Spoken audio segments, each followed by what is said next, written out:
This is the Pete Wong Podcast, sharing the things that I love with those that I love. I've always wanted to talk about the things that I care about in life. People have told me time after time, why don't you just share more of you? And with that, let's go. Hey everyone, welcome to the Pete Wong Podcast. I am so happy to be recording and talking to all of you once again.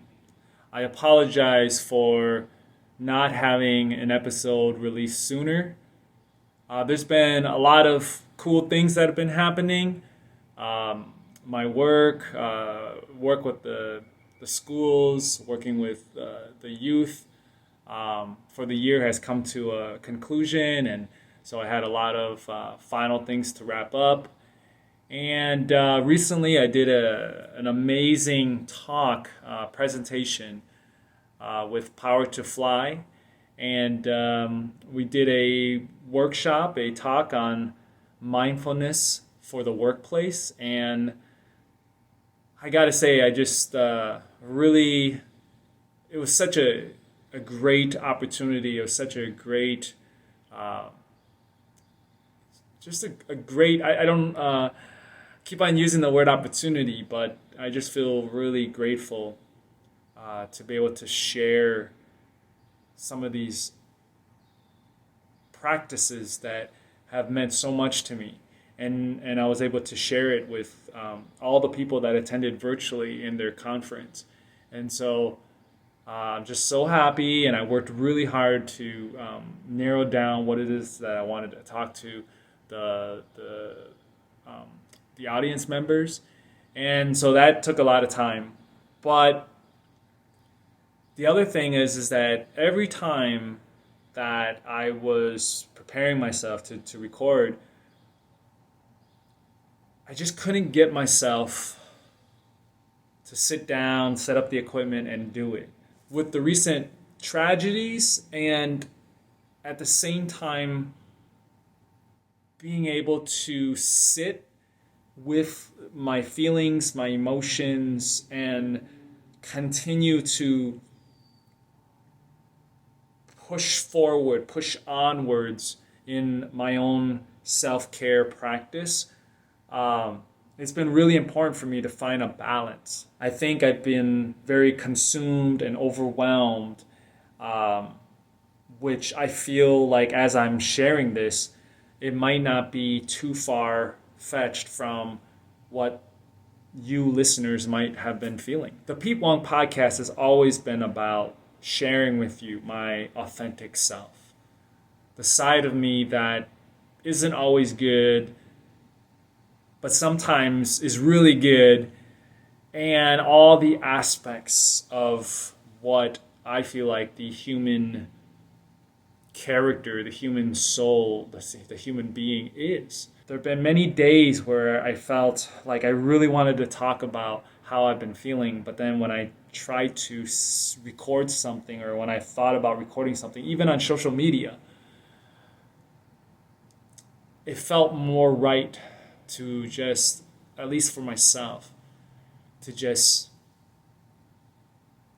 keep those thoughts and those moments of just being present for myself, and not feeling a need to tell the world everything, because I feel like I'm still trying to find a nice balance between living my life among the technology, as well as living my life as when I was a child, when I was a young person growing up, where I didn't even think about these tools that we have today. Now, having a podcast, I am grateful for the tools. I'm grateful that I can record this, and I can edit it and put it together, and then share it with all of you. Share it with the entire world. But I know myself, and I know that I've always been more of somebody who is trying to live their life less technology and more in nature. I started the Pete Wong Podcast during the pandemic, and I had a lot more time on my hand to just do the recordings whenever I wanted to freely. Now that I'm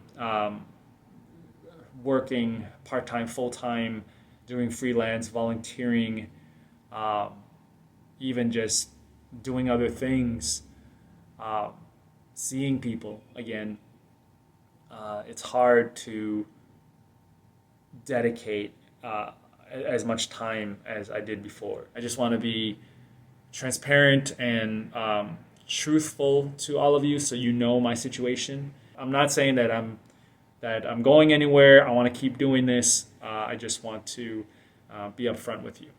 For this episode's topic, I have been wanting to talk about when I first saw it, when I first heard about it, the incident at the Oscars, the fact that Will Smith slapped Chris Rock at the Oscars this year. Ever since Fresh Prince of Bel-Air, I've been a fan of Will Smith. His character, his films have always been an inspiration to me, and in the most recent years, he's been talking a lot more about spirituality, talking a lot more about his journey, about recognizing and prioritizing the things that really matter to him in life. And I thought they really resonate with me, and the way that he motivates people, inspires people, has always resonated with me. When I saw what happened, and then, as the days unfolded, recognized that the whole situation around it, I was very disappointed and very sad. People have every right to make the choices that they make, recognizing that all our actions have consequences, good or bad, positive or negative. The way that he acted, the way that he was very boisterous, loud, and using swear words. It was very intense. And also the fact that he went up and slapped Chris Rock instead of finding a way to de-escalate the situation, instead of finding a way to recognize that whether it was for protecting his wife, Jada Pinkett Smith, or dealing with something inside, or a combination of both or everything, in that moment, his anger came to the forefront, and he acted upon it. Diving deeper into understanding anger, understanding for many of us that identify as a man, how we deal with anger, how we act on anger. How many of us don't have a practice or a process for when those moments of anger arise to the surface, and the kind of practices that I've been getting into much more. It's all about recognizing how our body is in that moment, and through the practice, also understand that we can control our thoughts, our feelings, through our breath, through constant practice of, if not controlling our anger, at least being able to sit with that anger instead of lashing out, instead of hurting somebody else. When I saw that he slapped Chris Rock, and all I could think about was the many young people in the world, and how in the schools I have a really hard time. In fact, I get a little triggered when I see and hear kids using vulgar language towards each other. I can feel their energy in the cafeteria. I can feel the vibration of their emotions. And I just want to go up to them and say, if this moment can pass, you might realize that you don't need to hurt somebody. You don't need to act out whatever it is that you're feeling, because I'm guessing whatever it is you're feeling is based on something that was learned, something that you heard, something that you saw, maybe someone at home, maybe someone on the street. But I just want to, in a sense, bring some kind of compassion and comfort to those youth and remind them that there are other ways of handling these type of moments. And I know that someone might have gotten you angry for whatever reason, but if we can step back and see, lots of times it's something that they're dealing with. And it has nothing, in a way, it has nothing to do with you specifically. But we take it, the ego takes it like it's us. It's all about me. I got to go do something about it, And if we grow up in an environment where all we see is role models that say, "Oh, I gotta stick up for myself. I gotta, I can't let that person talk down on me that way. I gotta go do something about it. I gotta hurt them. I gotta hurt them because they hurt me," and that's what we're taught.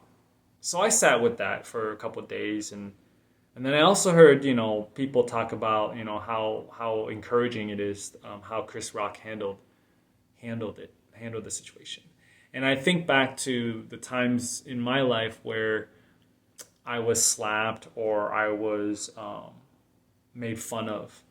And because of my practice in martial arts, I know that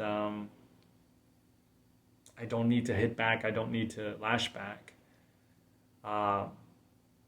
So for Chris Rock to be standing there amongst all the eyes that saw, and to have the resiliency, the composure to bounce back from that. And his ego was definitely probably hurt, but he could see the greater picture.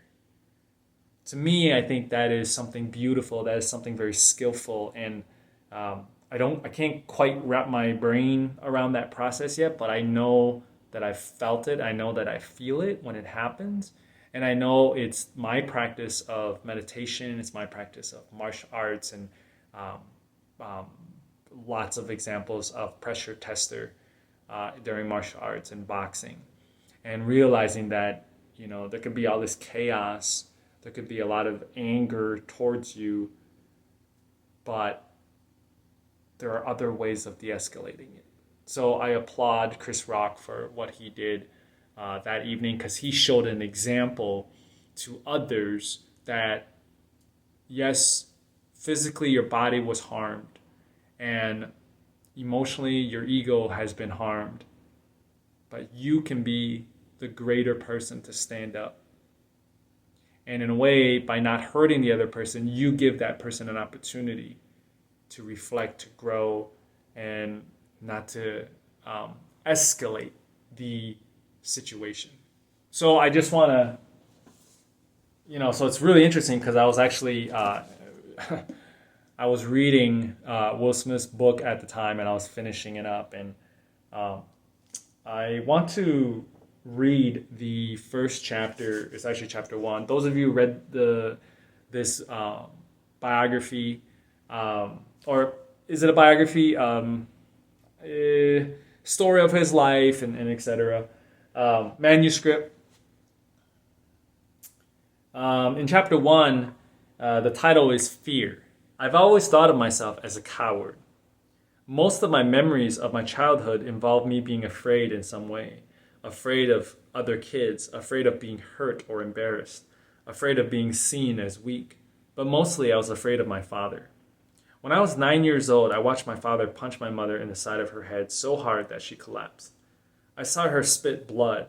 That moment in that bedroom, probably more than any other moment in my life, has defined who I am today. Within everything that I have done since then, the awards and accolades, the spotlights and the attention, the characters and the laughs, there has been a subtle string of apologies to my mother for my inaction that day, for failing her in that moment, for failing to stand up to my father, for being a coward. What you have come to understand as Will Smith, in quotes, the alien annihilating MC, the bigger-than-life movie star, is largely a construction. A carefully crafted and honed character designed to protect myself, to hide myself from the world, to hide the coward. Lots of times when things happen, unfortunately, the reality is that there's something underneath that we're not seeing. There's pain, there's trauma, there's unspoken, unwritten, needed dialogue that hasn't happened. But when we encounter someone, we don't get that opportunity to say, hey, let's pause here and let's dive deep into what you're dealing with. Sometimes maybe you can, but 9 times out of 10, emotions are flaring, bodies are huffing and puffing, a lot of tension. You're just hoping and praying that you can get through this moment without anyone truly getting harmed. Again, this is not any excuse for the violence that's happening in our world. This is not any excuse for the shootings or anything. Everything has a reason everything has a cause and effect, a reason for why it's happening, and I'm not trying to find a solution, a one pill solution to solve these incidents. But what I am trying to say is, I feel like people hurt, have lots of pain, and they don't always know how to express it. And sometimes it's, unfortunately, the most unneeded circumstances. They end up hurting somebody else. This incident struck a chord in me because I've had more than one incident in my life where I've been slapped, threatened, and I chose the route of not hitting back, not using words to attack, choosing words of love and compassion and perspective and patience. I never really thought about why I made that choice or where I got it from, but I do know where I got it from.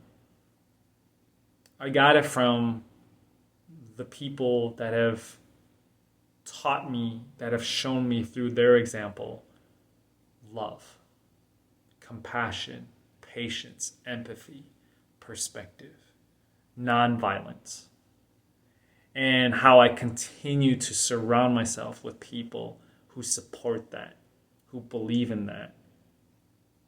And that's why I continue to do martial arts and boxing the way that I do, or finding mentors, instructors who have amazing hearts.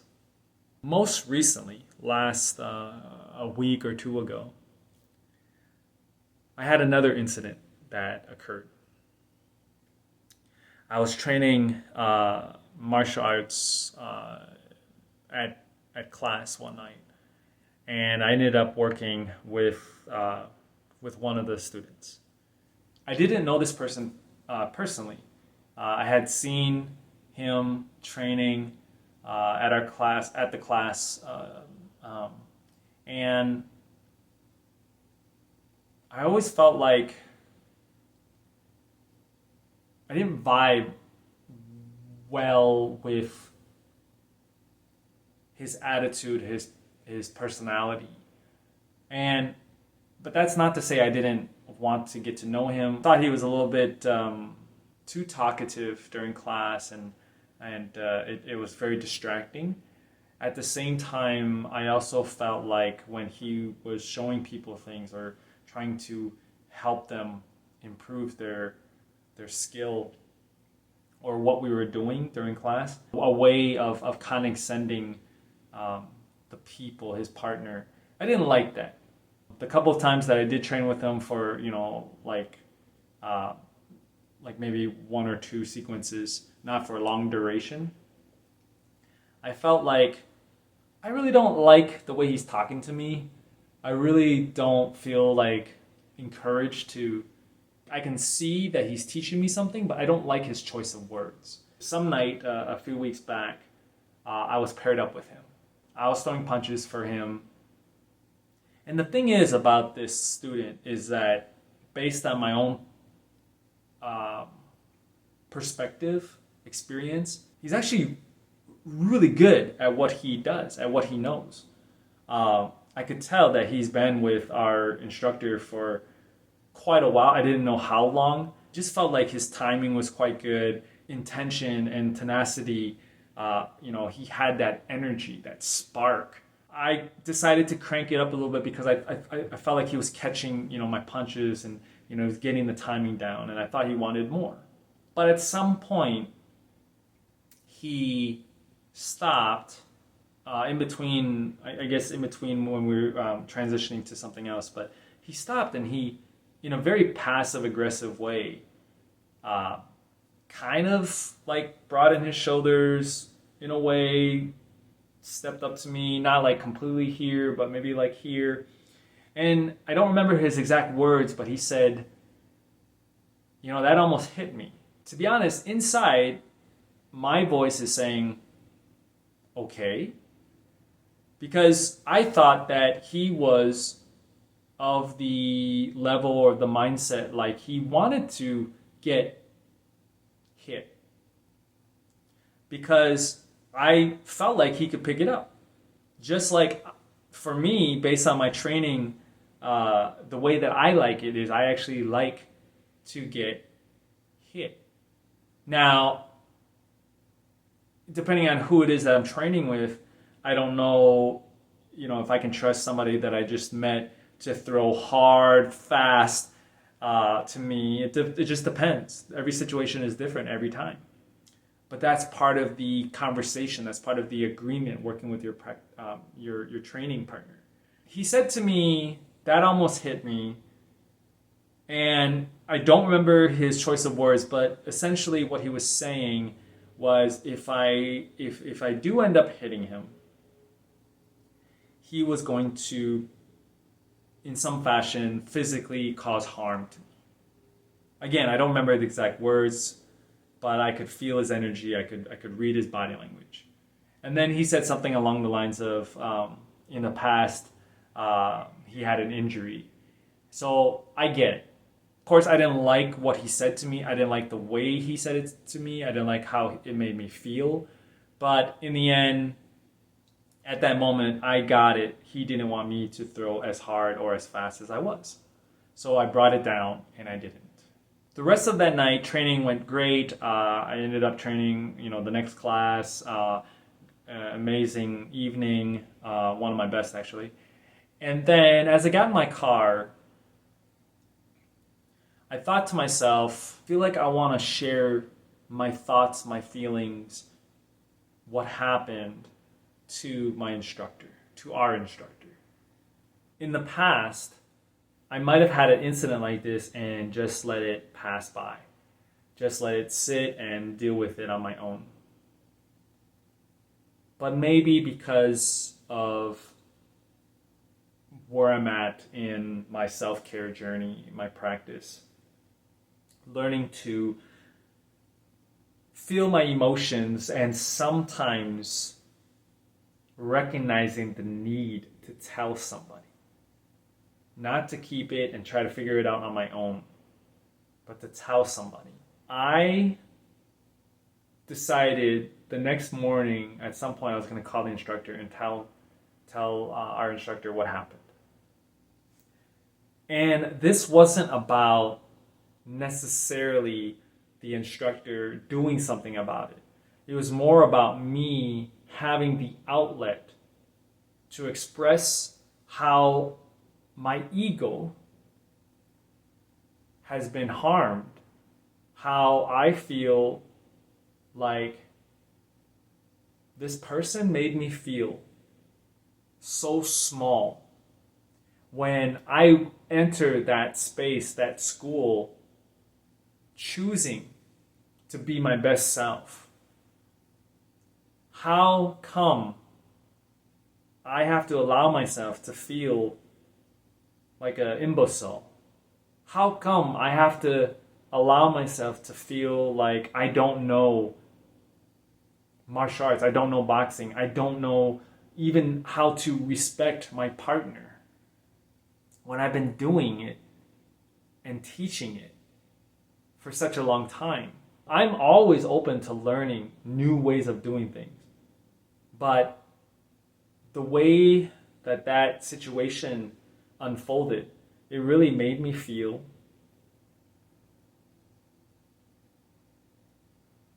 alone. Even though I know other students could relate, there was something inside of me that just wanted the instructor to know, because in a way, I guess I wanted to know a little bit more about my instructor as well. Called up my instructor. Actually, I texted my instructor. I said, hey, there was an incident that happened the other night, and everything's fine, everything's great, but I did want to talk to you about it. And right away he said, yeah, give me a call. So I called him up and I told him what happened. And, you know, I shouldn't have felt surprised, but I was surprised, but at the same time I wasn't, because I guess that was the reason why I wanted to tell him. Because based on my, you know, training with this instructor most recently, I really like going to the school. I really like how he teaches. I really like him as a person, as far as I know right now. I really feel like he makes me feel good for being me. And he sees me for the person that I want to be. He sees me as the martial artist, the practitioner who has experience, but also is hungry to be better, and at the same time understands that I have a lot to work on as well and improve on. So after I told the instructor, he said, thank you, Pete. Thank you for telling me about this. And he said, you know, just so you know, this is not the first time that we've had some complaints about this student. And then I said, well, I'm glad, you know, I'm glad that I was able, you know, we're able to talk about this, and you know, I'm not saying this to you know, get this person kicked out. Nothing like that at all. In fact, I want that student to be around because again, I enjoyed training with him. It was just I feel like he has some work to do to develop his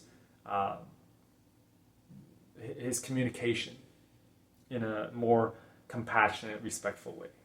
My instructor told me later, he said, you know, I've been planning on talking to him about this, but I'm not sure exactly what to do or say.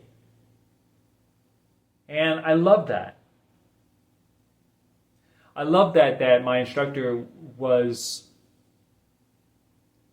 open and vulnerable enough to talk to me about how he's been feeling, because he cares. Ultimately, he cares about us. He wants the best for us at the school.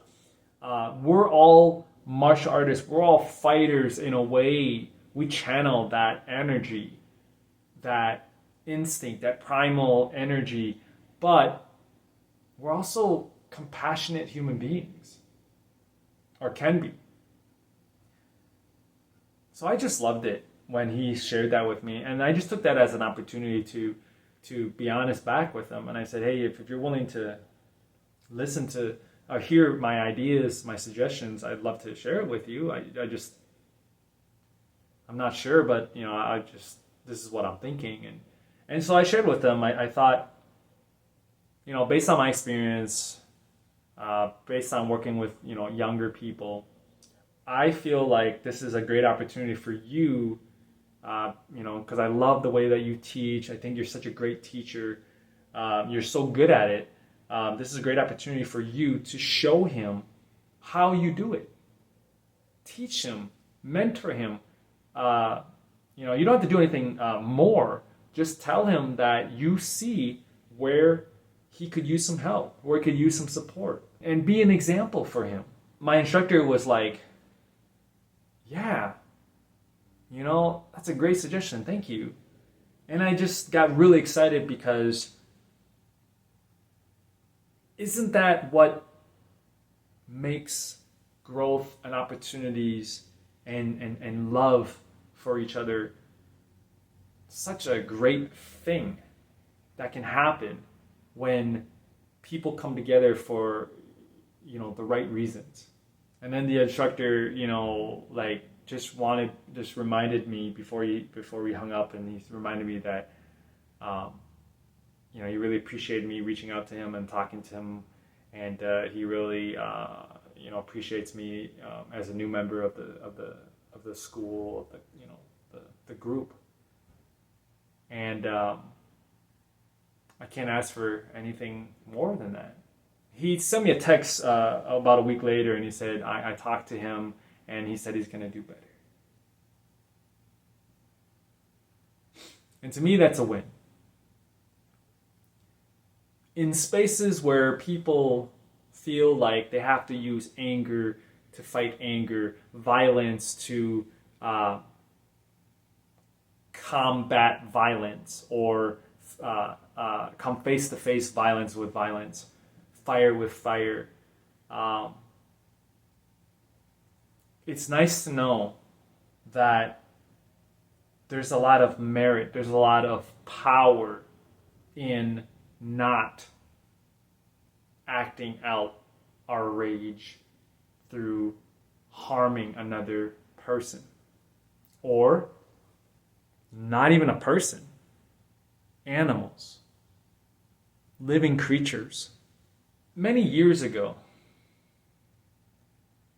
whenever there was the thought of showing compassion, empathy, love, I always had like a slight hesitation, because I thought that it was out of the norm to do that. As I've been putting myself in places and spaces where self-care, self-love, self-healing, community, philosophies, rituals that are all about, we're not in this world for ourselves. I cannot be who I am without others. Ubuntu. I am because we are. What I do affects you. What you do affects me. So if I cause harm to you, it's going to cause a ripple effect. And it's not just I'm causing harm to you, I'm causing harm to all the other people that you encounter, that you will encounter in your life. Vice versa, what if I show you compassion, I show you love, empathy, patience, a teaching moment, and I pass down that to you? It's kind of like Care Bears. I always, my family always laughs because I send that GIF. If you are one of those that likes to send GIFs, just type in Care Bears and you get the Care Bear stare. I truly think that Care Bears, I was a big fan when I was little. The Care Bears were just about projecting something out there. People project onto others their fears, their hopes, their desires. But think about it. The next time that you are talking to someone, a loved one, a friend, a colleague, a teacher, a mentor, a student, what are you projecting onto them? Is the intention coming from a place of fear, love, pain, trauma? If we don't recognize and be mindful in those moments, we might be really causing great harm to somebody. And not just physical, but physical to me is the action that how we're expressing it in those moments. So I guess I wanted to share my thoughts and feelings and experience and most recent events with you listeners, because yes, we live in a scary world, some people say. There are things happening right now that if you're in the wrong place at the wrong time, it could be devastating. And hopefully, we're not. But as we all know, we can't really control timing. But what we can control